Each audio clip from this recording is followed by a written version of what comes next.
கிருஷ்ணா. ஹரே கிருஷ்ணா. ஹரே கிருஷ்ணா. கமலா மாதாஜியை பார்த்துட்டேன்.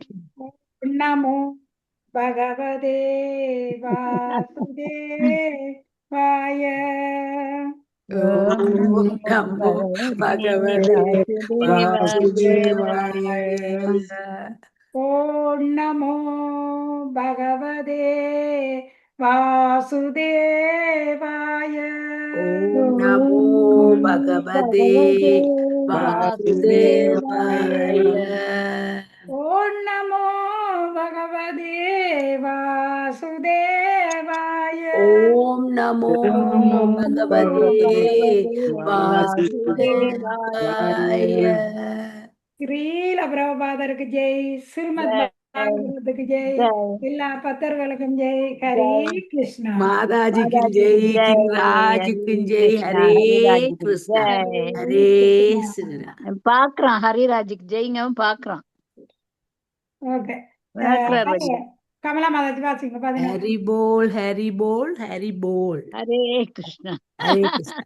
பதம் 17. ஸ்ரீல பிரபுபாதருக்கு ஜெய்.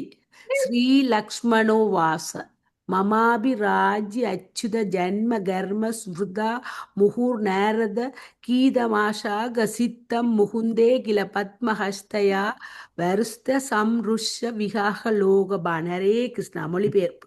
ஸ்ரீ லக்ஷ்மணனை கூறினால் ராணியே அச்சுதனின் தோற்றங்களையும் செயல்களையும் நேரத துதிப்பதை நான் அடிக்கடி கேட்டிருக்கின்றேன்.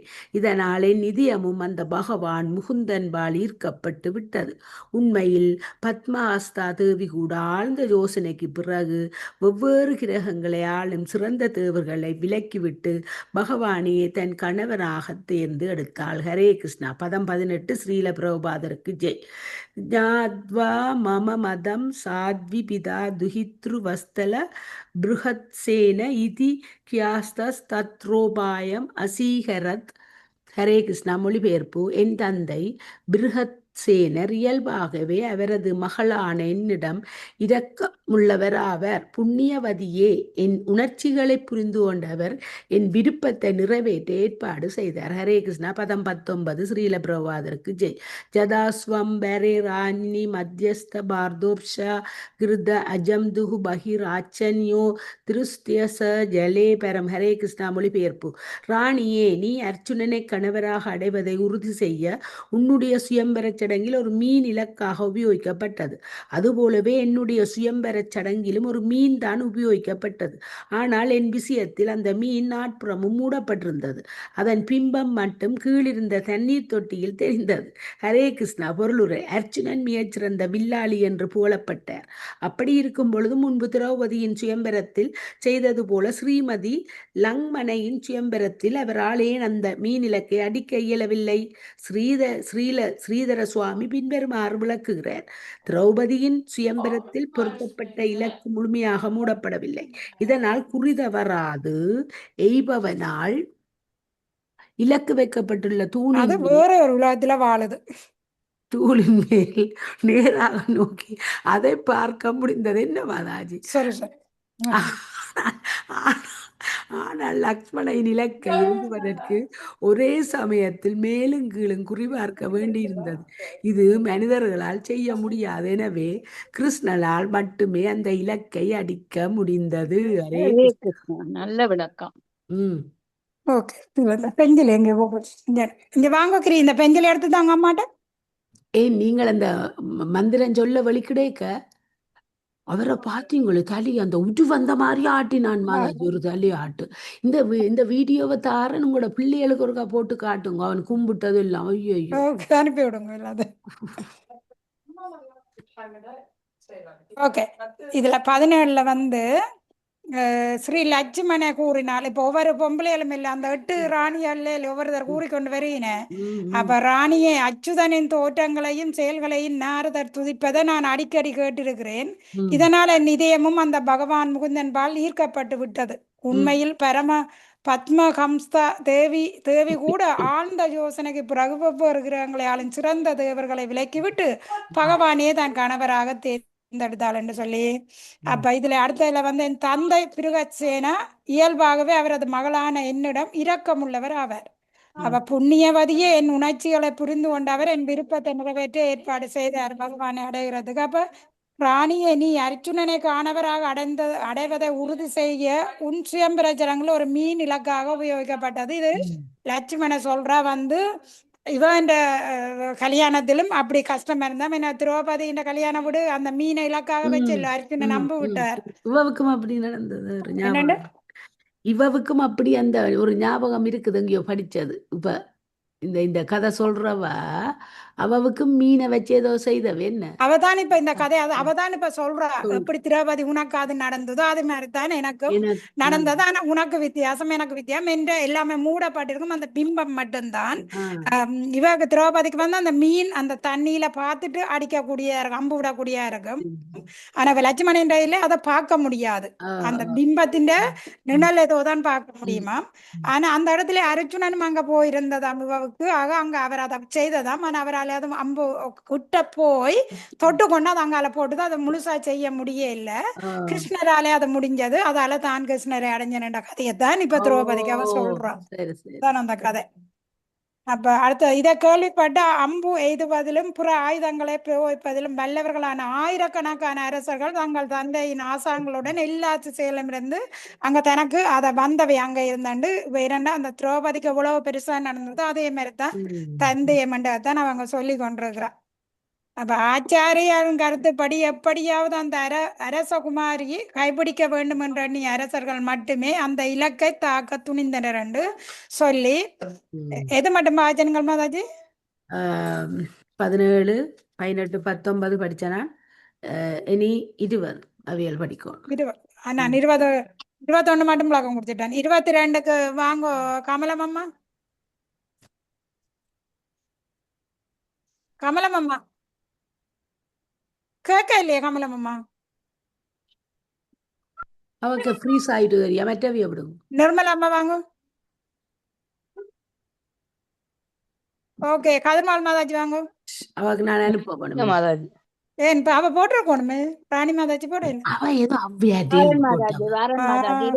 உடனே நான் சிரிச்சேன் நீங்க சொல்ல உடனே பார்த்துட்டு. மாதாஜி 22 தானே மாதாஜி? ஓமம். ஹரே கிருஷ்ணா. ஸ்ரீல பிரபாதாக்கு ஜெய். ஸ்லோகம் 22. ஆதாய வயசுஜன் கேசித் சஜ்யம் கருதும் அனீஸ்வரா ஆகோஸ்டம் ஜியாம் சமுத்கிருஷ்ய பேதுரேக முனாகதா. ஹரே கிருஷ்ணா. மொழிபெயர்ப்பு. சிலர் வில்லை கையில் எடுத்தனர், ஆனால் அதை நாணேற்ற முடியாமல் ஏமாற்றத்துடன் அதை ஒருபுறம் எரிந்தனர். சிலரால் வில்லின் நுனிவரை நாணை இழுக்க முடிந்தது, என்றாலும் பிறகு நாணின் எதிரடியால் தாக்கப்பட்டு கீழே விழுந்தனர். ஹரே கிருஷ்ணா. 23. எத்தனை வரைக்கும் வாசிக்கட்டும் மாதாஜி? 23, 24, 25, 26 சேர்ந்தாங்க வாங்க. ஹரே கிருஷ்ணா. சஜ்யம் கிருத்வா பரே வீரா மகதாம் பஸ்ட சேதிபா பீபோ துரியோதன கர்ணோ நாவிதம் சத் அவஸ்திதிம். ஹரே கிருஷ்ணா. மொழிபெயர்ப்பு ஸ்ரீல பிரபாதாக்கு ஜெய்.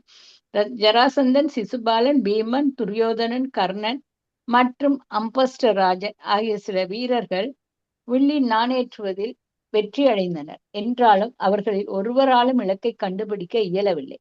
பொருளுரை. இந்த அரசர்கள் தேகபலம் மிக்கவர்கள் என்றாலும் இலக்கை கண்டறியும் அளவிற்கு அவ்வளவு திறமசாலிகள் அல்ல. ஹரே கிருஷ்ணா. 24 ஸ்ரீல பிரபாதாக்கு ஜெய். மத்யாபாஷம் ஜலே பீஷத்வாசதத் அவஸ்திதிம் பார்த்தோ யந்தோ ஸ்ருஜத் பானம் நாசினத் பஸ்ருசேபரம். ஹரே கிருஷ்ணா. மொழிபெயர்ப்பு ஸ்ரீல பிரபாதாக்கு ஜெய். பிறகு அர்ஜுனன் தன் மீனின் பிரதிபிம்பத்தை நீரில் பார்த்து அந்த இருப்பிடத்தை நிச்சயித்தார். பிறகு கவனமாக குறிப்பார்த்து தன் அம்பை எய்தார். ஆனால் அது இலக்கை துளைக்காமல் அதன் மேல் உராய்ந்து கொண்டு சென்றது. பொருளுரை. ஸ்ரீதர சுவாமிகள் கருத்து பின்வருமாறு. அர்ஜுனன் குறித்தவராத அம்பை எய்துவதில் மற்ற அரசர்களை விட அதிக திறமையுள்ளவர் ஆவார். ஆனால் சிறிதும் பிசகில்லாமல் அன்பை விட அவருக்கு அதிக தேக பலம் போதியதாக இல்லை. ஹரே கிருஷ்ணா. ஸ்லோகங்கள் 25, 26. ராஜன்யேஷு நிவృత్సి பக்னமானேஷு மானிஷு பகவான் தனுஷ் ஆதாய ஜஷ்யம் கிருத்வாத லீலையா तस्मिन् शन्ताय विसिगं मध्यस्थं वीक्ष्य सकृज्जले सित्वेशनाबाधाय तं सूर्ये जाबिदि स्थितिदे हरे कृष्णा மொழிபெயர்ப்பு ஸ்ரீல பிரபாதாக்கு ஜெய். ஹரே கிருஷ்ணா. கர்வம் மிகுந்த அவ்வரசர்கள் அனைவரும் தங்கள் ஆணவம் குலைந்து முயற்சியை கைவிட்ட பின் பரமபுருஷர் அந்த வில்லை கையில் எடுத்து சுலபமாக அதில் நாணேற்றினார். பிறகு அது தமது அம்பை பொருந்தினார். சூரியன் அபிஜித் கிரக நிலையில் இருந்த பொழுது அவர் ஒருமுறை மட்டும் நீரில் மீனின் பிம்பத்தை பார்த்து அம்பினால் அதை துளைத்து துளைத்து தரையில் விழச் சத்தங்க பொருளுரை ஸ்ரீல போட்டுத்தான் இருக்கிறார். சூரியன் ஒரு நாளுக்கு ஒரு என்ற கிரக நிலையை கடந்து செல்கிறது.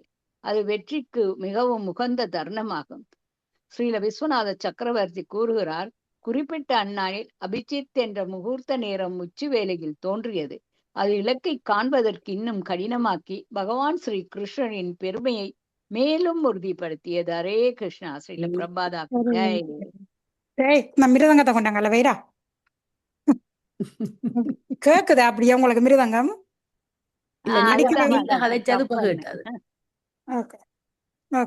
இதுல வந்து 22 என்ன உள்படுதுண்டா, சிலர் வில்லி எடுத்த கையில் எடுத்த நேரம் சில பேர் அதை நாணயிட்ட முடியாம ஏமாத்தத்துல திரும்பினவையா, சிலரால் வில்லின் நுனி வரை நாணை இழுக்க முடிந்ததாம் என்றாலும் பிறகு நாணை ஏந்தி தாக்கப்பட்டு கீழே அவர் விழுந்ததாம் என்று சொல்லி இப்ப பாருங்க, மற்ற ராணிகள் இந்த கதையெல்லாம் சுருக்கமா தான் முடிஞ்சது. இவ என்ற கதை மட்டும் கொஞ்சம் கூட விளக்கம் வந்து கொண்டிருக்கும். எப்படி நடந்த ஜெரசந்தன், சிசுபாலன், பீமன், துரியோதனன், கர்ணன் மற்றும் அப்ஸ்டராசனா சில வீரர்கள் இவ எல்லாரும் அங்க இருக்கின. என்ற கல்யாண வீட்டுக்கு அங்க போயிருக்கினேன். சுயம்பர சடங்குல எல்லாருமே போயிருக்கினேன். அப்ப என்றாலும் அவர்கள் ஒருவராலும் இலக்கை கண்டுபிடிக்க முடியலையா. இந்த அரசர்கள் தேக பலம் மிக்கவர்கள் என்றாலும் இலக்க கண்டறியும் அளவிற்கு அவ்வளவு திறமசாலிகளா இல்லவாமி அங்க இருந்தார்கள். சிசுபாலன், பீமன், துரியோதனன், கர்ணன் எல்லாருமே அங்க இருந்திருக்கிறேன். அதால பிறகு அர்ஜுனன் அந்த மீனின் பிரதிபிம்பத்தை நீரில் பார்த்து அதன் இருப்பிடத்தை நிச்சயித்தார். பிறகு கவனமாக குறிப்பார்த்து தன் அம்பை எய்தினார். ஆனால் அது இலக்கை துளைக்காமல் அதன் மேல் உராய்ந்து கொண்டு சென்றதாம். அந்த இலக்கை துளைக்க இல்லை. அர்ஜுனன் தான் ஒன்று அவ்வளவு தூரம் போயிருந்தாலும் அது சரியாக அங்கே நடைமுறை கொன்றே இல்லை. அப்ப இதுல வந்து அர்ஜுனன் குறி தவறாத அம்பை எய்துவதில் மற்ற அரசரை விட அதிக திறமை உள்ளவர் ஆவார். ஆனால் சிறிதும் பிசகு இல்லாமல் அம்பை விட அவருக்கு தேகபலம் போதியதாக இல்லையா. பாருங்க, தேகபலம் போதியதாக இருக்கு இல்லைன்னு அர்ஜுனன் விசேஷமா கொடுத்திருக்குது.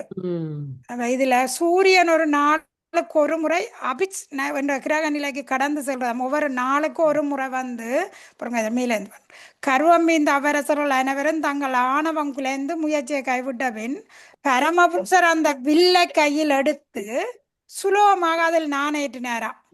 பிறகு அதில் தமது அம்பை பொருத்தினார். சூரியன் கிரக நிலையில் இருந்த பொழுது அவர் ஒரு முறை மட்டும் நீரில் மீனின் பிம்பத்தை பார்த்து அம்பினால் அதை துளைத்து தரையில் விழச் செய்கிறாராம். அவர் அந்த அம்பை விடையக அபிச்சித்தண்ட அந்த கிரக நிலை அங்க இருந்ததாம். அது ஒரு நாளைக்கு ஒரு முறை அது வெறும் ஒவ்வொரு நாளும் அந்த நட்சத்திரம் அந்த இடத்துல அந்த கிரகம் வெறும் அபிச்சித் கிரகம். அவர் சூரியன் ஒரு நாளுக்கு ஒரு முறை அபிச்சித் என்ற கிரக நிலையை கடந்து செல்கிறது. அது வெற்றிக்கு மிகவும் உகந்த தருணமாகும். பாத்தீங்களா, பகவான் அம்பு விட்ட நேரம் அந்த கிரகம் அமைப்பு அந்த நேரம் இருந்தது. ஸ்ரீல விஸ்வநாத குறிப்பிட்ட அந்த நாளில் அபிச்சித் என்ற முகூர்த்த நேரம் உச்சி வேளையில் தோன்றியது. பாருங்க, இப்ப கிருஷ்ணர் அந்த அம்பு விட்ட நேரம் அது 12 மணி உச்சி நேரம் வந்ததாம். ஆனா நெடுக அந்த டம்மில வராது. ஒரு நாளைக்கு அபிச்சித் அந்த கிரகம் சூரியன் இதன்படி அது கடந்துதான் செல்லுது. ஆனா அண்டைக்கு அது உச்சி வெளியில வந்ததா. அது இன்னும் அவருக்கு நல்லதாக அமைஞ்சதா. அப்ப இலக்கை காண்பதற்கு இன்னும் கடினமாகி பகவான் ஸ்ரீ கிருஷ்ணரின் பெருமை மேலும் உறுதிப்படுத்தி பாருங்க. அந்த நேரம் சரியா உச்சி நேரத்துல அந்த அபிச்சித்தண்ட கிரகம் பிறகு அதை இன்னும் அவருக்கு கடினமா இருந்ததாம் இலக்கை பார்க்கறது. அந்த இதிலும் பகவான் அதை செய்துட்டாருன்றதாலே அவருக்கு இன்னும் பெருமை சேர்த்து என்று சொல்லப்படுது. ஓகே, இப்ப வாங்கோ கமலம் அம்மா. இல்ல அவட்ட கொடுங்க, நான் அவாக்கு அனுப்பி போட்டேன். 24 அவாக்கு புறா விடுங்க. பொறுங்கோ கமலமாமா, கொஞ்சம் பொறுங்கோ. இப்ப யாரை விட சொல்றீங்க? நிர்மலா என்ன கதிர்மால் மாதா? கதிர்மால் மாதத்து வாங்க. ஹரே கிருஷ்ணா. ஸ்ரீல பிரபாதாவுக்கு ஜெய, மாதாஜிக்கு ஜெய, கிரீடாஜிக்கு ஜெய. பதம் 27. இதி துந்துபோயோ நேதுர்ஜய சப்த யுதா புவி தேவாச குசுமாசாரன் முமுகர் ஹர்ஷ விஸ்வலா. மொழிபெயர்ப்பு. ஆகாயத்தில் பேரிகைகள் ஒலித்தன, பூமியில் மக்கள் ஜெய் ஜெய் என்று கோஷம் செய்தனர். மகிழ்ச்சியிலான தேவர்கள் மலர் மாலைகள் மலர் மலர் பொழிந்தனர். மலர் மேத் பதம் 28. ரத்தங்கம் ஆவிசம் அகம்கல நூபு ராப்ஜர் பப்ஜாம் பிரக்ருஷ்ய கனத்கோத்பர ரத்னமாலாம் நூத்னே நிவீய பரிதாய ச கௌசிகாக்ரியே சப்ரீட சாக வதனா கவரி திருதஸ்திரக்.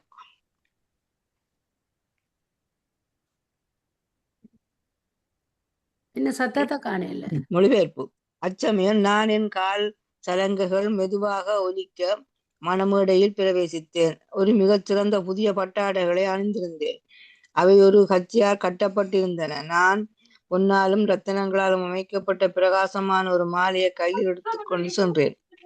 என் முகத்தில் வெட்க புன்னகை தவழ்ந்தது. ஒரு மலர்ச்சரம் என் கேசத்தை அலங்கரித்தது. பொருளுரை. ஸ்ரீ லக்ஷ்மணை தான் பரமபுருஷரை அடைந்த கதையை நினைத்து மிகவும் உணர்ச்சி வசப்பட்டவளானாள்.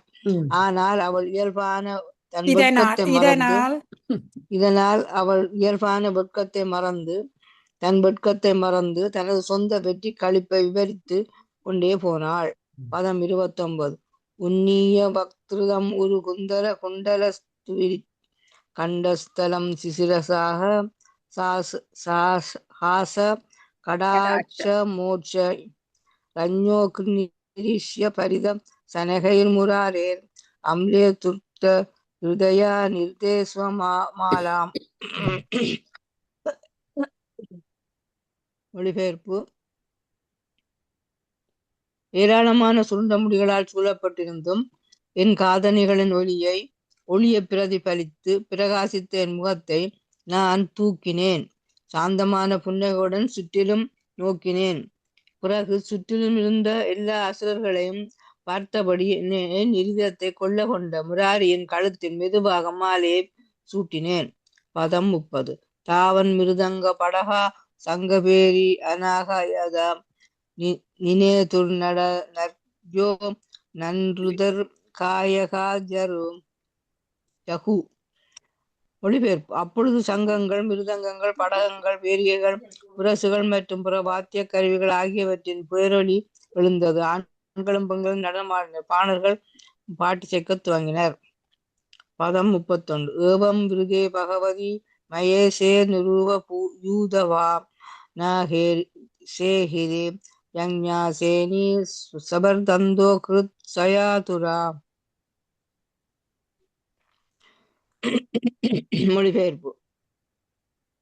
ஓ திரௌபதி, நான் பரமபுருஷனை தேர்ந்தெடுத்ததை அங்கிருந்த புருஷர்களால் பொறுத்து கொள்ள இயலவில்லை. அவர்கள் காமத்தினால் கோபமுற்று குழப்பம் விளைவிக்கலானார்கள். பொருளுரை. அந்த அரசர்கள் பகவான் உன்னத சக்தியை கண்டனர். எனினும் அவர்களுடைய காம வேட்கை அவர்களை கலகம் விளைவிக்க தூண்டியது என்று ஸ்ரீதர சுவாமி கருத்துரைக்கின்றார். 22 வாசிக்கவோ? எது மட்டும் போட்டீங்க கமலா மாதாஜி? எது மட்டும் வந்து தெரியல. ஓகே, 33 இருக்கு. 33 அதோட வாசி. பதம் 32. மாம் தாவத் ரதம் ஆரோப்பிய ஹய ரத்ன சதுஷ்டயம் சார்கம் உத்வல்ய சன்னத்தஸ் நஸ்தாவ் அஜௌ சதுர்புஜஹ. மொழிபெயர்ப்பு. அச்சமயத்தில் பகவான் மிகச்சிறந்த 4 குதிரைகள் பூட்டப்பட்ட அவரது தேரில் எண்ணி ஏற்றி கொண்டார். கவசமணிந்து தனது சாரங்க வில்லை தயார் செய்தபடி தேரில் நின்ற அவர் யுத்த களத்தில் தமது 4 கைகளை தோற்றுவித்தார். பொருளுரை. அவர் தமது கைகளில் 2 தனது மணமகளையும் மற்ற 2 தனது வில்லையும் அம்புகளையும் பிடித்திருந்தார் என்ப ஸ்ரீல விஸ்வநாத சக்கரவர்த்தி கருத்தாகும். ஹரே கிருஷ்ணா. ஹரே கிருஷ்ணா. அப்ப இதுல வந்து என்ன சொல்லப்படுதுன்னா இப்ப அவன் கதை அப்படியே தொடர்ந்து போகுது. ம் ஆகாயத்தில் பேரிகள் ஒழித்ததாம், பூமியில் ஏனண்டா பகவான் இதை அபிச்ச ம் அந்த நட்சத்திரத்துல வந்து ம் இதை விட்டு அவர் வந்துட்டார் தானே. ம் அப்ப எல்லா மக்களும் ஏண்டு கோஷம் செய்தாண்டு அப்ப மகிழ்ச்சி இழந்த தேவர்கள் மலர் மாறி எல்லாரும் பொழியினையாம் அங்க. ம் அப்ப இதுல வந்து இவ சொல்றா தான் எப்படி வந்தேன் பாருங்க, அச்சமயத்தில் நான் என் கால்கள் சலங்கை மெதுவாக ஒலிக்க ம் அப்படியே கற்பனையில போங்க, மேடையில் பிரவேசித்தேன்.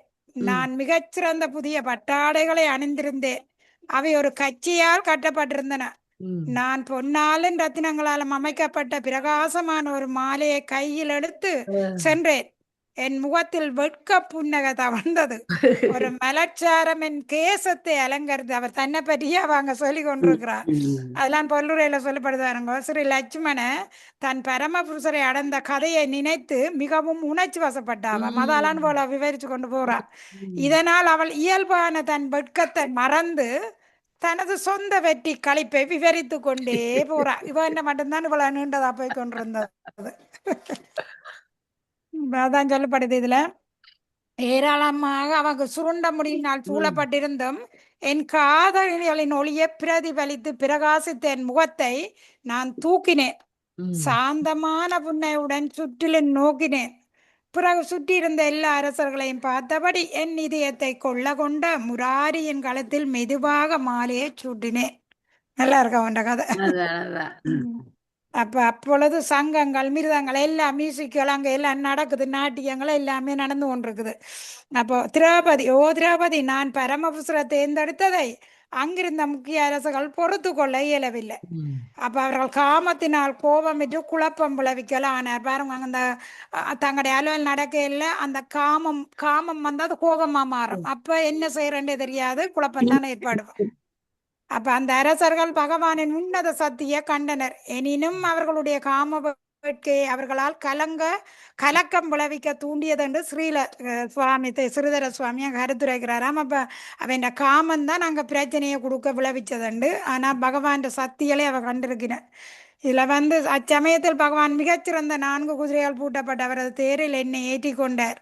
கவசமணிந்து தாமது சாரங்க வில்லை தயார் செய்தபடி தேரில் நின்ற அவர் யுத்த காலத்து தமது 4 கைகளை தோற்றுவிக்கிறார். நாராயண ரூபத்தை அங்க கொண்டு வராராம். அப்ப அவர் தமது 4 கைகளில் 2 தமது மணமகளை தன்னை மற்ற 2 கையென வில்லையும் அம்புகளையும் பிடித்திருந்தார் என்று ஸ்ரீல விஸ்வநாத சக்கரவர்த்தி உடனே அதுக்கு விளக்கம் கொடுக்குறார். இதுல இப்ப யார் வாசிக்க இல்லை, எல்லாரும் பாஜா. கமலம் அம்மா. ஓகே வாங்க கமலா. 33 34 3 33 இல்ல அவ 33 படிச்சவாக்கும் இல்ல இல்ல அவ 32 ஒண்ணு பாடிட்டா. ஹரே கிருஷ்ணா. சிறில பாவதற்கு ஜெய மாதாஜிக்கும் ஜெய.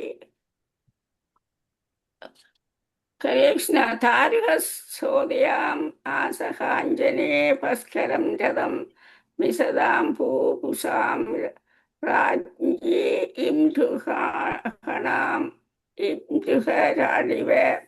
மொழிபெயர்ப்பு.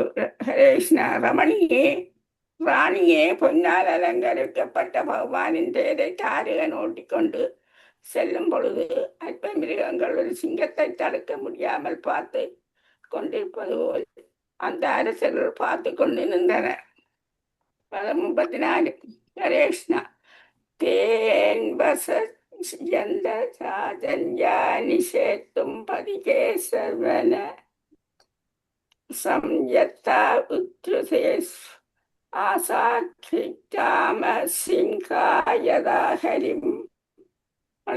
கிருஷ்ணா. கிராமத்தினார்கள் ஒரு சிங்கத்தை விரட்டுவது போல் அந்த அரசர்கள் பகவானை பின்தொடர்ந்தனர். சில அரசர்கள் பகவான் செல்லும் பொழுது அவரை வழியில் தடுத்து நிறுத்துவதற்காக உயர்த்திய விற்களுடன் சாலையில் நின்றனர்.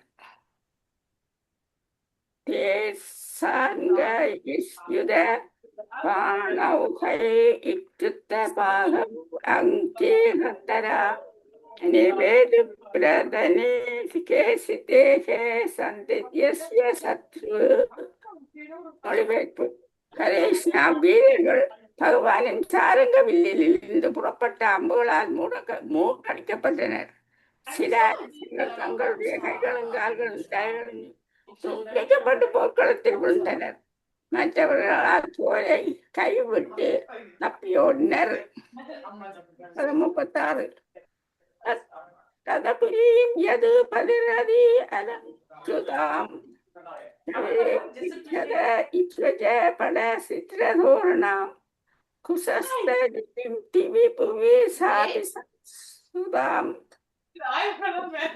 விசத்தரணிர் சவஹேதனம்.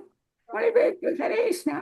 யாதவர்களின் பெருமான் பிறகு சொர்க்கத்திலும் பூமியிலும் போலப்படும் தவிர்த்து தலைநகரான குசஸ்தரில் அதாவது துவாரகையில் பிரவேசித்தார். அந்நகரம் சூரியனை மறைந்து கொண்டு மறைந்த கொடிகளுடைய கொடிக்கம்பங்களாலும் அற்புதங்களாலும் கோலாகலமாக அவருக்கு அலங்கரிக்கப்பட்டிருந்தது. பகவான் சிரேஷ்ணர் நகரில் பிரவேசித்து சூரியதேவன் தன் வசிப்பிடத்தில் பிரவேசிப்பது போல் காணப்பட்டது. அவருடைய ஹரேஷ்ணா சூரியனின் வசிப்பிடம் பிரதேசத்தில் உள்ளது. அங்கு நான் ஒவ்வொரு மாலையிலும் அவர் அஸ்தமிக்கிறார். 37 ஹரேஷ்ணா. பிராமே பூஷ்யாம் ஆசசத்து சம்பத்யே பாந்தவான் மகாபாகுசோ ஸ்லங்காரி சையாசன பரிச்சரை. மொழிபெயர்ப்பு ஹரேஷ்ணா. என் தந்தை அவரது நண்பர்களையும் குடும்பத்தையும் சம்பந்திகளையும் விலை மதிப்பற்ற ஆடை ஆபரணங்களாலும் அரசர்களுக்குரிய கட்டில் ஆசனம் போன்ற தட்டுவிட்டு சாமான்களை கவிதவித்தார். 32 ஹரேஷ்ணா. சாசிவே சர்வசம்பத்திர் படே பரதவாசிபி ஆயுதானி மகாராணி தவு பூர்ணஸ்ய பக்தித. விலை மதிப்புள்ள தவ் அவர் கொடுத்த மொழிபெயர்ப்பு ஹரேஷ்ணா. பூரண புருஷரான பகவானுக்கு அவர் பக்தியுடன் மிகவும் மதிப்புள்ள ஆபரணங்களால் அலங்கரிக்கப்பட்ட பணிப்பெண்களை காணிக்கையாக கொடுத்தார். பணிப்பெண்களை பின்தொடர்ந்து காலாட்படையைச் சேர்ந்த காவலாள்களும் பையாளிகள் தேர்கள் மற்றும் குதிரைகளில் சவாரி செய்யும் காவலாள்களின் சென்றனர். அவர் மிகவும் விலையுயர்ந்த ஆயுதங்களை கூட பகவானுக்கு கொடுத்தார். அவருடைய ஹரேஷ்ணா. பரமபுருஷர் பூரணமானவர். அவருக்கு தேவையாக இருப்பது எதுவும் இல்லை. இதை அறிந்துள்ள தூய பக்தர் பௌதிக யாகங்களை பார்க்காமல் வெறும் அன்புடன் அதாவது பக்தி செய்தார். பக்தியினால் அன்புடன் அளிக்கப்படுவது மலர்களும் துளசி இலைகளும் நீரும் கொண்ட சிறு காணிக்கையாக இருப்பினும் அதை பகவான் மகிழ்ச்சியுடன் ஏற்றுக்கொள்கிறேன். ஹரே கிருஷ்ணா. ஹரே கிருஷ்ணா. இதில் 33 ராணியே பொன்னால் அலங்கரிக்கப்பட்ட பகவானின் தேரை தாருவன் ஓட்டி செல்லும் பொழுது அற்ப மிருகங்களை ஒரு சிங்கத்தை தடுக்க முடியாது பார்த்து கொண்டிருப்பது போல் அந்த அரசர்கள் பார்த்து கொண்டு நின்றனரான் தன்னை கவர்ந்து கொண்டு போய்க்க. கிராமத்து நாய்கள் ஒரு சிங்கத்தை விரட்டுவது போல அந்த அரசர்கள் பகவான் பின்தொடர்ந்தனரா. கிராமத்து நாய்கள் சிங்கத்தை திரட்டினது நடக்குமா? ருக்மணியை கடத்தினார். அப்ப சில அரசர்கள் பகவான் செல்லும் பொழுது அவரை வழியில் தடுத்து நிறுத்துவதற்காக உயர்த்திய விற்களுடன் சாலையில் நின்றவையா. அப்ப வீரர்கள் பகவானின் சாரங்க வில்லிலிருந்து புறப்பட்ட அம்புகளால் மூழ்கடிக்கப்பட்டனர். சில பேர் துண்டு துண்டாக வெட்டப்பட்ட, மற்றவை போரை கைவிட்டு தப்பியோடினவையாம். அப்ப யாதவர்களின் பெருமான் பிறகு சுவர்க்கத்திலும் பூமியிலும் புகழப்படும் அவரது தலைநகரான குசத்தலியில் அதாவது துவாரகையில் பிரவேசிக்கிறார். எல்லாரும் பெண்களையும் மங்கான் கொண்ட சேர்த்தவர் துவாரகையில. அவரது தலைநகரம் துவாரகை. அந்த நகரம் சூரியனை மறைத்த கொடிகளுடைய கொடிப்பங்கங்கள் அற்புத தோரணங்கள் கோலாகலமாக அலங்கரிக்கப்பட்டிருந்ததுதான் துவாரகை. அப்ப சூரியனின் வசிப்பிடம் மேற்கு மலை பிரதேசத்தில் உள்ளது. அங்குதான் ஒவ்வொரு மலையிலும் அவர் அஸ்தமிக்கிறார் என்று சொல்லப்படுகிறது. ஓகே. 37 என் தந்தை அவரது நண்பர்களையும் குடும்பத்தையும் சம்பாதிகளையும் விலை மதிப்பெற எல்லா இதுகள் சாமான்களை எல்லாம் கொடுத்து கௌரவிக்கிறாராம். சம்பந்தி அதான் அங்க கௌரவிக்கிறாராம். அப்ப பரமபுருஷர் பூரணமானவர். அவருக்கு தேவையா இருப்பது எதுவும் இல்லை. ஆனாலும் இவர் தன்னுடைய மகளுக்கு தேவையானதை இவர் கொடுக்கிறார். பகவானுக்கு தேவையா தான் இல்ல சொல்லப்படுது. வேறங்க இதை அவருக்கு எதுவும் தேவையில்லை. இதை அறிந்துள்ள தூய பக்தர் பௌதிக லாபங்களை எதிர்பார்க்காமல் வெறும் அன்புடன் பத்திதா பகவானுக்கு நிவேதனங்களை செய்கிறார்.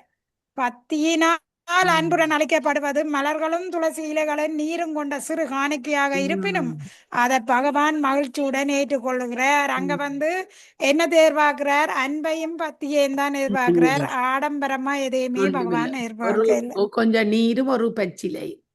அதைத்தான் துளசி இலை இல்லையென்று இப்ப சொல்றது துளசி இலையை தான் சொல்றது. ஓகே, 39 நான் படிக்கிறேன். ஹரே கிருஷ்ணா. பதம் 39 ஸ்ரீல பிரபுபாதருக்கு ஜெய். ஆத்மா ராமஸ்ய தசே மா வஜம் வைக்ருஹ தாஷிகா சர்வ சங்க நிவ்ருத்தியாத்த தபசாச பூவிம. ஹரே கிருஷ்ணா. மொழிபெயர்ப்பு இவ்வாறாக பௌதிக சகவாசத்தை முற்றிலும் திறந்து கடுந்தவங்களை பயின்றதன் மூலம் ராணிகளான நாங்கள் அனைவரும் சுய திருப்தியுடைய பரமபுருஷரின் அந்தரங்க பணிப்பெண்கள் ஆகி உள்ளோம். அவையெல்லாம் பணிப்பெண்கள். ஹரே கிருஷ்ணா. பொருளுரை. ஸ்ரீல விஸ்வநாத சக்கரவர்த்தி பின்வருமாறு கருத்துரைக்கிறார். தான் தன்னை பற்றியே பேசிக் கொண்டிருந்ததை உணர்ந்த ஸ்ரீமதி லட்சுமணை சங்கடப்பட்டு தன் சக மனைவிகளை புகழ்ந்து இச்லோகத்தை பேசினார். சாதாரண மனைவிகளைப் போலில்லாமல் கிருஷ்ணரின் ராணிகளால் தங்கள் கணவரை கட்டுப்படுத்த இயலவில்லை. எனவே தங்களை அவரது பணிப்பெண்கள் என்று மட்டுமே தங்களால் உரிமை கொண்டாட முடிந்தது என்று லக்ஷ்மணை அடக்கத்திடம் கூறினார். ஆனால் உண்மையில் பகவானுடைய ராணிகள் அவருடைய அந்தரங்க இன்ப சக்தியின், அதாவது ஹலாதீனி சக்தியின் நேரடியான அம்சங்கள் என்பதால் அவர்கள் தங்கள் அன்பினால் அவரை முழுமையாக கட்டுப்படுத்தினர். ஹரே கிருஷ்ணா. பதம் 40. மாதாஜி சத்தம் வருது உங்களோட விட்ட இருந்து. இதே அந்த நிப்பாடுங்கம்மா, இந்த சவுண்டு வந்தோன்றது அவனோட விளையாட்டு இதை போட்டு விடுறான். அது மியூசிக் வந்தாங்க பாருங்க. அந்த கூட போறோம் எடுத்து ஒழிச்சு அவ கதைக்கிறது எல்லாம் கேக்குது. அவ கதைக்கிற கேக்குதா? இங்க அவ கதைக்கிறது எல்லாம் கேக்குது. நீங்க கதைக்கிறது எல்லாம் கேக்குதாம்மா? நான் என்ன உங்களை விடுகதை சொல்லல, உங்களோட சவுண்டு வருகுது. கொஞ்சம் அமைதியா இருந்தது. இல்ல நீங்கள் என்ன செய்யற? நீங்கள் உங்க சத்தம் வராமல், அதுக்கு தான் சொல்றேன். இல்ல நான் அப்படி என்ன இதை உங்களோட முடிய நான் இல்ல வேற என்ன செய்யற? நீங்கள் இதுல போடுற நீங்கள் என்னமோ அப்ப அங்க சொல்ற நீங்கள் உங்க சத்தம் வராது. இப்ப கதைங்க போட்டுதான் இருக்கிறேன். இதெல்லாம் என்னில இருக்குது. வருது ஒரு நாளும் வார இல்லைக்கு வருது. என்னன்னு தெரியல. ஹரே கிருஷ்ணா. பதம் 40 ஸ்ரீல பிரபுபாதருக்கு ஜெய். மகிஷ ஊக பௌவம் நிகஸ்த சகனம் ஜுதி தேனுருத்தா ஞாத்வதஷி ஜஜேஜித ராஜகன்யா நிர்முச்ச சம்ஸ்ருதி விமோசம் அனுஸ்மரந்தி பதாம்புஜம் பரணிநியாயத ஆத்மகாம். ஹரே கிருஷ்ணா. மொழிபெயர்ப்பு. மற்ற ராணிகளின் சார்பாக பேசிய ரோஹிணி தேவி கூறினாள், பகவான் பௌமாசுரனையும் அவளது சேனை வீரர்களையும் கொன்ற பின் அந்த அசுரனின் சிறைச்சாலையில் எங்களை கண்டார். நாங்கள் பௌமாசுரனின் திக் விஜயத்தின் போது அவனால் வெற்றி கொள்ளப்பட்ட அரசர்களின் குமாரிகள் என்பதை புரிந்து கொண்ட அவர் எங்களை விடுவித்தார். பௌதிக பந்தத்திலிருந்து கிடைக்கும் முத்திக்கு புறப்படமானவரது தாமரை பாதங்களை நாங்கள் இடையறாது தியானித்துக் கொண்டிருந்த காரணத்தால் பகவான் தமது எல்லா விருப்பங்களிலும் தன்னிறைவுடையவராக இருந்தும் எங்களை மணந்து கொள்ள சம்மதித்தார். ஹரே கிருஷ்ணா. பொருளுரை. 6, 7வது ஸ்லோகங்களில் திரௌபதியால் விசாரிக்கப்பட்ட 9 ராணிகளில் ரோஹிணி தேவியும் ஒருத்தியாவாள். எனவே அவள் 16,909 மற்ற ராணிகளை பிரதிநிதித்து இங்கு பேசுகிறாள் என்பதாக ஏற்றுக்கொள்ளப்படுகிறது. ஸ்ரீல பிரபுபாதா இதை கிருஷ்ணா புத்தகத்தில் உறுதி செய்துள்ளார். ஹரே கிருஷ்ணா. பதங்கள் 41, 42 வாசிக்கவும் மாதாஜி. ஸ்ரீல பிரபுபாதருக்கு ஜெய். ஹரே கிருஷ்ணா. ந வயம் சாத்தி சாம்ராஜ்யம் ஸ்வராஜ்யம் பௌஷ்யம் அபியுத வைராஜ்யம் பாரா மோட்சயம் சய ஆனந்தயம் வாஹரோபதம் ஹாமாயாஹம ஏதஷ ஸ்ரீமத் பாதரஜ ஸ்ரீய குச குங்கும கந்தாட்சம் மூர்த்தனா ஓடும் கதாபிரத. ஹரே கிருஷ்ணா. மொழிபெயர்ப்பு. புண்ணியவதியே, நாங்கள் பெரும் சாம்ராஜ்யத்தையோ இந்திரபதியையோ எல்லையற்ற சுகபோத வசதிகளையோ ஜோக சித்தியையோ பிரமதேவரின் பதவியையோ சுகத்தையோ சகாவரத்தையோ அல்லது பரமபதம் அடையும் பேரையோ கூட விரும்பவில்லை. எது பகவத் பத்னிகளின் மேற்குள்ள குங்குமத்தின் நறுமணத்தால் சிறப்பூட்டப்பட்டுள்ளதோ அத்தகைய பெருமைக்குரிய பகவான் ஸ்ரீகிருஷ்ணரின் பாத தூசிகளை எங்கள் தலைகளில் தெரிந்து கொள்வதை மட்டுமே நாங்கள் விரும்புகிறோம். ஹரே கிருஷ்ணா. பொருளுரை. ராஜ் என்ற வினைச்சொல் அரசாள என்று பொருள்படும். அதிலிருந்துதான் உலகம் முழுவதிலுமான அரசாட்சி என்று பொருள்படும் சாம்ராஜ்யம் மற்றும் சுவக்கலோக அரசாட்சி என்று பொருள்படும் சுவராஜ்யம் என்ற சொற்கள் வருகின்றன. பௌஜ்யம் என்னும் சொல் புஜ் இன்புற என்ற வினைச்சொல்லிலிருந்து வருகிறது. இவ்வாறாக அது ஒருவன் விரும்பியதை எல்லாம் அனுபவிக்கக்கூடிய ஆற்றலை குறிக்கிறது. ஸ்ரீல விஸ்வநாத சக்கரவர்த்தி பின்வருமாறு விளக்குகிறார். விராட் என்ற சொல் விவிதம் விராஜதே என்ற சொற்றொடரை பிரதிநிதிக்கிறது. அதாவது ஒருவன் பல வகையான ஐஸ்வர்யங்களை அனுபவிக்கிறான் என்பது அதன் பொருள். குறிப்பாக அனிமா முதலான 8 யோக சித்திகளை அது குறிக்கிறது. இந்நான்கு சொற்களுக்கும் மாறுபட்ட பொருள்களை ஸ்ரீல ஸ்ரீதர சுவாமி கொடுக்கிறார். அதாவது பாவம் ருஷப் பரமண என்பதற்கு ஏற்ப இச்சொற்கள் 4 முக்கிய திசைகளின் மீதான ஆட்சி பலத்தை குறிக்கின்றன. கிழக்கு திசைக்கு பம் ராஜ்யம், தென் திசைக்கு வைராஜ்யம். ஸ்ரீகிருஷ்ணரின் ராணிகள் இச்சக்திகளில் எதையும் தாங்கள் விரும்பவில்லை என்றும் பிரம்ம பதவியையோ முக்தியையோ அல்லது பரம் பதத்தையோ விரும்பவில்லை என்றும் தெளிவாக குறிப்பிடுகின்றனர். ஸ்ரீதேவியும் பூஜிக்கும் ஸ்ரீகிருஷ்ணரின் பாததூசிகளை மட்டுமே அவர்கள் விரும்புகின்றனர். இங்கு குறிப்பிடப்பட்டுள்ள ஸ்ரீதேவி நாராயணரின் மனைவியான லக்ஷ்மி தேவி அல்ல என்று ஸ்ரீ விஸ்வநாத சக்கரவர்த்தி கூறுகிறார். பகவதத்தில் அதாவது 10:47-60 உத்தவர் குறிப்பிடுவது போல நாஜம் ஸ்ரீஜோங்க ஊ நிதாந்த ரதே பிரசாத லக்ஷ்மி தேவியால் நீண்ட தவம் செய்த பிறகும் கிருஷ்ணரின் நேரடியான சகவாசத்தை அடைய இயலவில்லை என்று ஆசாரியர்கள் விளக்குகின்றனர். மாறாக இங்கு குறிப்பிடப்பட்டுள்ள ஸ்ரீ பரமலக்ஷ்மி ஆவாள். இது பிருஹத் கௌதமீய கௌதமீய தந்தித்தல் பின்வருமாறு விவரிக்கப்படுகிறது. தேவி கிருஷ்ணா மயூ புரோதா ராதிகா பரதேவதா சர்வலக்ஷ்மி மயி சர்வகாந்தி சம்மோகினி பெரா. உன்னதமான ஸ்ரீமதி ராதா ராணி பகவான் ஸ்ரீ கிருஷ்ணரின் மறுபாதி ஆவாள். எல்லா லக்ஷ்மிகளுக்கும் அவளை மையமாவாள். எல்லா கவர்ச்சிகளையும் கொண்ட பரமபுருஷரையும் கவரக்கூடிய சகல கவர்ச்சிகளையும் அவள் பெற்றுள்ளாள். அவள் பகவானின் ஆதியான அந்தரங்க சக்தி ஆவாள். ஹரே கிருஷ்ணா. மாதாஜி அன்மியூட் பண்ணுங்க. சரி, ஓகே. அப்ப இதுல வந்து 39 வந்து என்ன சொல்லப்படுதுண்டா, ஸ்ரீல விஸ்வநாத சக்கரத்தை கொடுக்குறார். தன்னை பற்றியே பேசிக்கொண்டிருந்தது உணர்ந்த ஸ்ரீமதி லட்சுமணை சங்கடப்பட்டு தன்னை சக மனைவிகளை புகழ்ந்து இச்சுலோகத்துல பேசுறான்.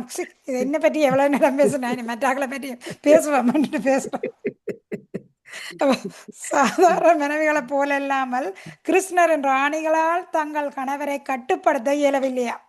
எனவே தங்களை அவரது பணிப்பெண்கள் என்று மட்டுமே தங்களால் உரிமை கொண்டாட முடிந்தார். பாருங்க, பணிப்பெண்கள் என்ன ஒன்றும் செய்ய முடியாது, தங்களோட வேலையை தான் நாங்க செய்ய முடியும் என்று லட்சுமணை அடக்கத்துடன் கூறினாள். ஆனால் உண்மையில் பகவானுடைய ராணிகள் அவருடைய அந்தரங்க இன்ப சக்தி, அதாவது கலாதினி சக்தி நேரடியான அம்சங்கள். கலாதினி சக்தி தான் இவர் ராதாராணி. அப்ப என்பதால் அவர்கள் தங்கள் அன்பினால் அவரை முழுமையாக கட்டுப்படுத்தினர். பாருங்க, அன்பினால கட்டுப்படுத்தினர்.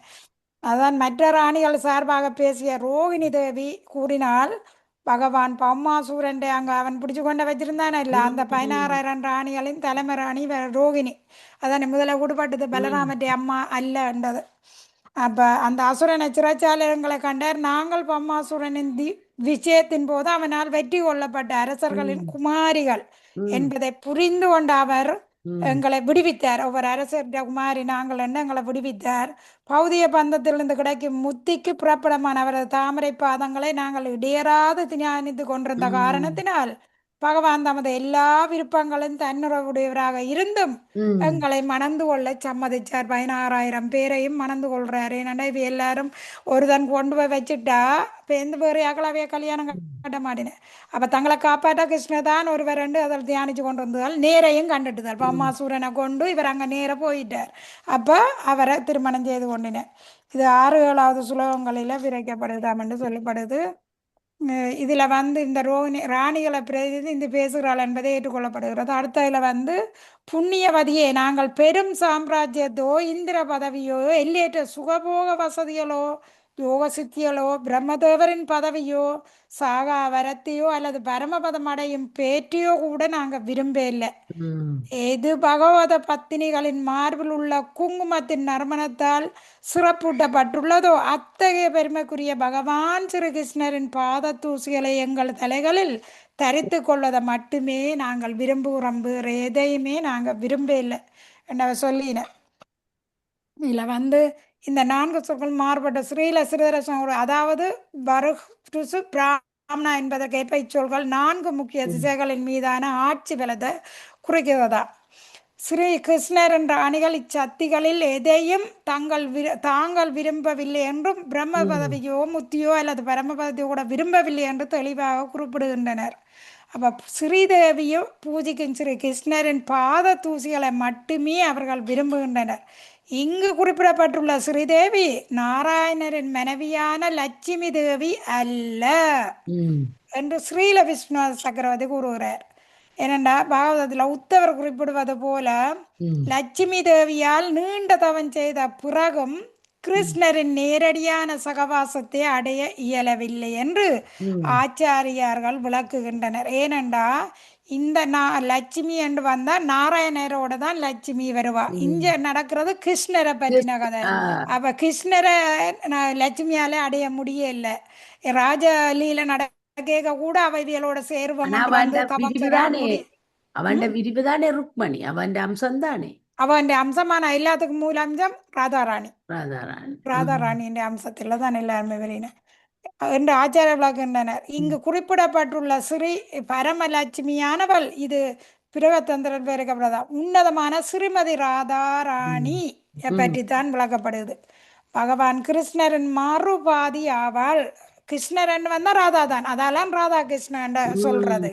நாராயணரன்னா லட்சுமி தான் இருப்பா, லட்சுமி நாராயணா. விஷ்ணு லட்சுமி வருவாங்க. ராமருக்கு சீதை, அதெல்லாம் சீதாராம் என்று சொல்ற வழியா ராமா சீதா என்று சொல்றேன் இல்லை, எங்கேயுமே முதல் பெண் தெய்வத்தை சொல்லித்தான் சொல்லுவேன்.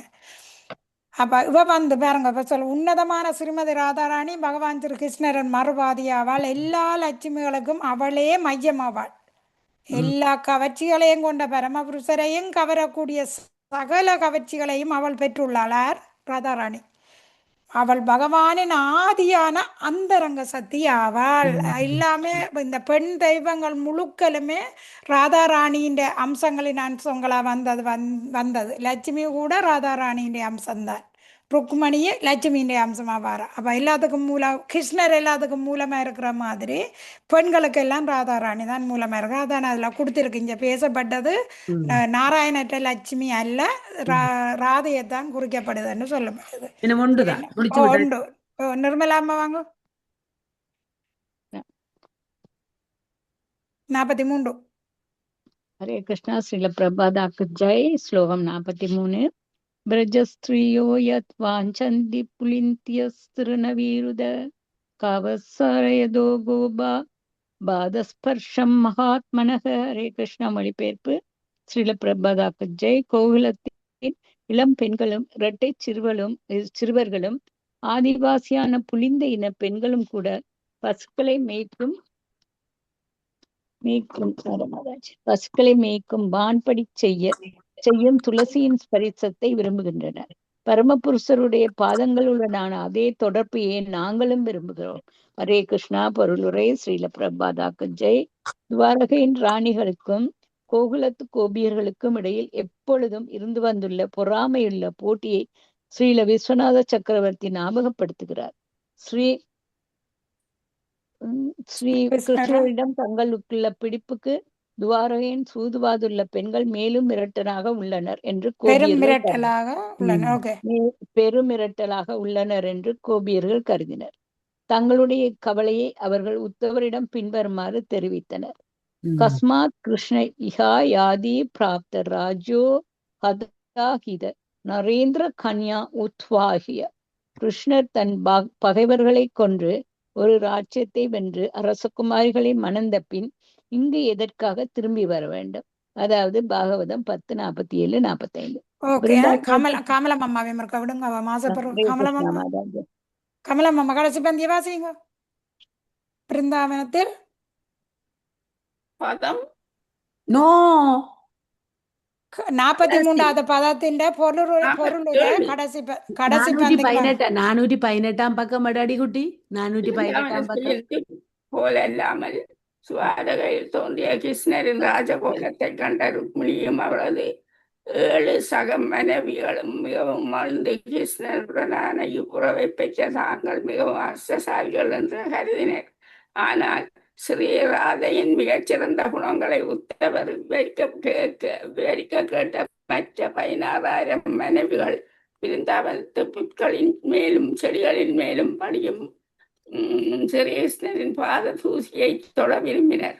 மௌசல லீலைக்கு பின் அர்ஜுனனுடன் சாலையில் சென்ற இந்த 16,000 ராணிகளை பகவான் ஸ்ரீகிருஷ்ணா 16,000 இளையர்களின் மார்பேடத்தில் அபகரித்து கோவிலத்திற்கு அழைத்து சென்றதன் காரணம் இதுவே என்று சில உரையாசிரியர்கள் கூறுவதை ஸ்ரீல விஸ்வநாத சக்கரவர்த்தி சுட்டிக்காட்டுகிறார். ஸ்ரீமத் பாகவதம் 10ஆம் காண்டத்தின் கிருஷ்ணரின் ராணியரை திரௌபதி சந்தித்தலின் தலைப்பை கொண்ட 83ஆம் அத்தியாயத்துக்கான பக்தி வேதாந்த சுவாமி திரௌபதியுடைய எளிய தொண்டர்களும் பொருளுரைகள் இவ்வாறு நிறைவேறுகின்றன. ஹரே கிருஷ்ணா. இதுல கோயிலத்தின் இளம் பெண்களுக்கு இடைச்சிறுவர்களுக்கும் ஆதிவாசிகளான புலித்த இன பெண்களுக்கும் கூட பசுக்களை மேய்க்கும் வான்படியா செய்யும் வான்படிய செய்யும் தூசியின் ஸ்பர்சத்தை எல்லாருமே விரும்பினியாம். பசுக்களை மேய்க்கிறத பகவான் அந்த பரமபுருஷருடைய பாதங்களுடனான அதே தொடர்பையே நாங்களும் விரும்புகிறோம். யார் அங்கே விரும்பினியோ அதை தான் நாங்களும் விரும்புகிறோம். அவ துவாரகையின் ராணிகளுக்கும் கோகிலத்து கோபியர்களுக்கும் இடையில் எப்பொழுதும் இருந்து வந்துள்ள ஆண்மை உள்ள போட்டியை ஸ்ரீல விஸ்வநாசத்தில் நமக்கு ஞாபகப்படுத்துகிற முதல் படித்தம் இவ 2 பக்கத்துக்கும் போட்டி கதையில் இருந்ததில்ல. ஸ்ரீ கிருஷ்ணரிடம் தங்களுக்குள்ள பிடிப்புக்கும் துவாரகையின் சூதுவாதுள்ள பெண்கள் பெரும் மிரட்டலாக உள்ளனர் என்று கோபியர்கள் கருதினர். பாருங்க, இவ தங்களுக்கு கிருஷ்ணரை நல்லா பிடிக்கும்.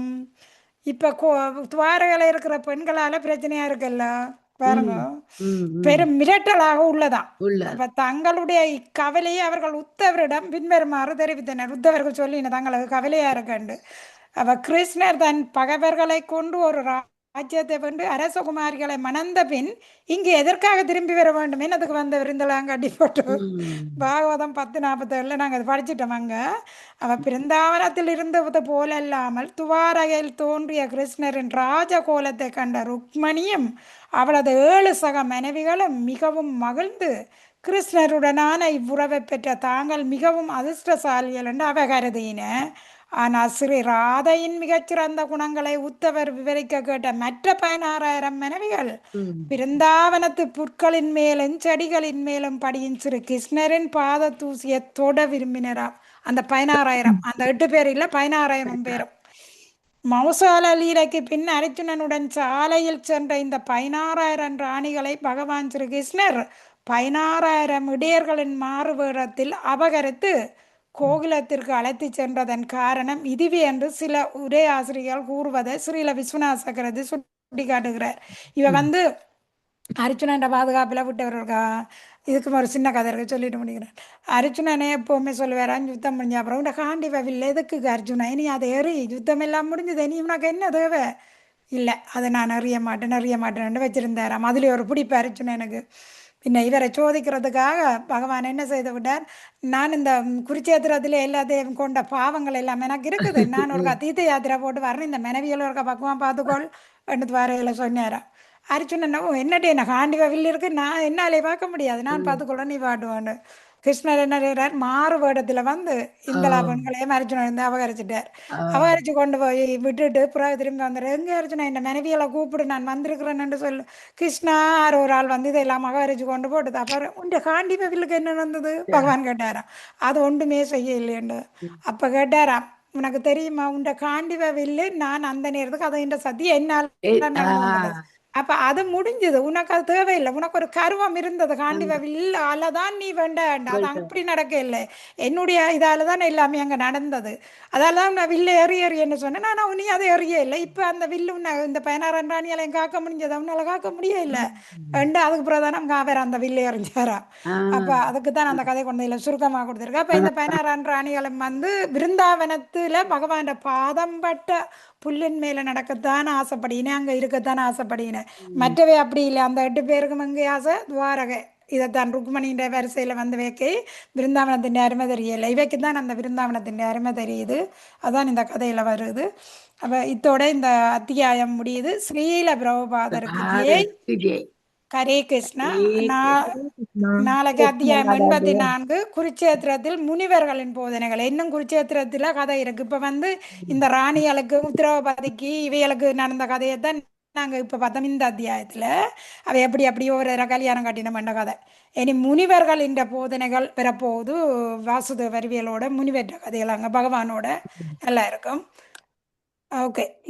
வாஞ்சகல்பத்தரிசியா கிருபா சிந்து ஏவச பதிதானாம் பாவனோபியோ வைஷ்ணவோபியோ நமோ நமக. ஹரே கிருஷ்ணா. கிருஷ்ணா. நன்றி.